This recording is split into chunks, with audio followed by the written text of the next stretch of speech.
And now it's time for hot takes, and Al, you get to go first. Once again, I am going to return to the issue of Trump wanting to cheat in this election and try to rig the election.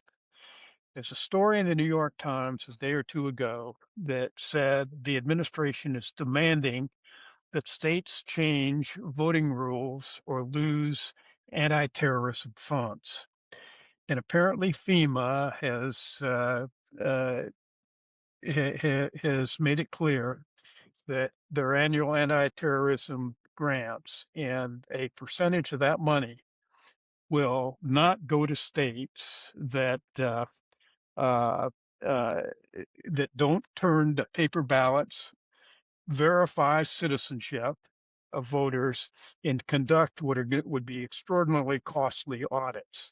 Uh, One of the things that Craig and I have talked about, and Craig has emphasized this, and he's right, is that the states control the elections, and that is, a very good thing. I mean, uh, because, but Trump, the Trump administration has consistently tried to insert more federal control or assert more federal control of of elections.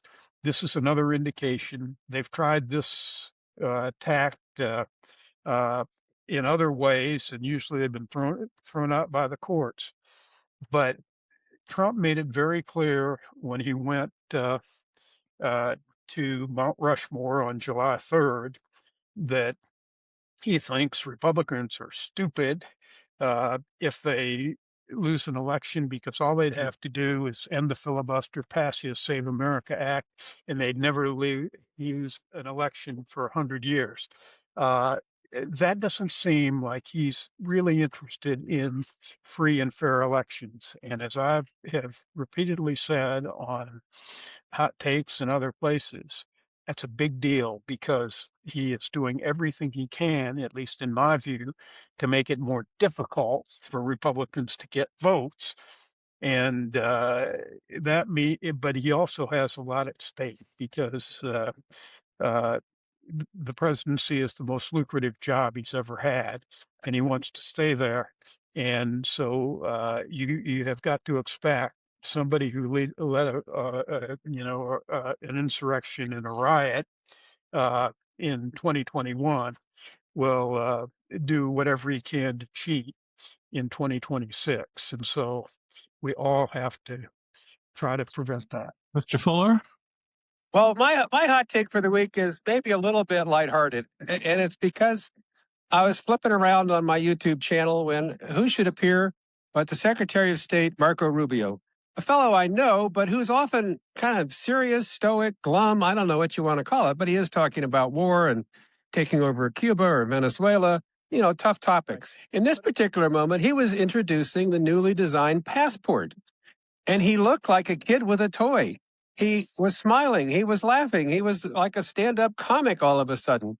And he presented this like literally like an Apple iPhone release. First of all, he shows the beautiful box it's going to be mailed to us in. Now, is that really necessary? I ask you. Then he shows the letter of authorization for your passport. Well, shouldn't it, like the passport speak for itself? We did a letter of authorization. Then he has to pry out. I don't think he's ever done it before because he had a hard time doing it. He has to pry out the passport again as though it's an iPhone. And he shows us how beautiful the front is. Well, it looked kind of the same to me, but that's okay. Then he opens it up and he starts to show us the beautiful drawings that are inside, except you can't quite see them in the press conference. Then he announces there's going to be a QR code, and he thanks the staff. He was very gracious, I must say, thanking the people responsible for this great thing. And it's going to have many, many new features and many, many things that you're going to value as you travel around the country. Well, Marco, your personality showed through, and that was terrific, but only about half the country even has a passport.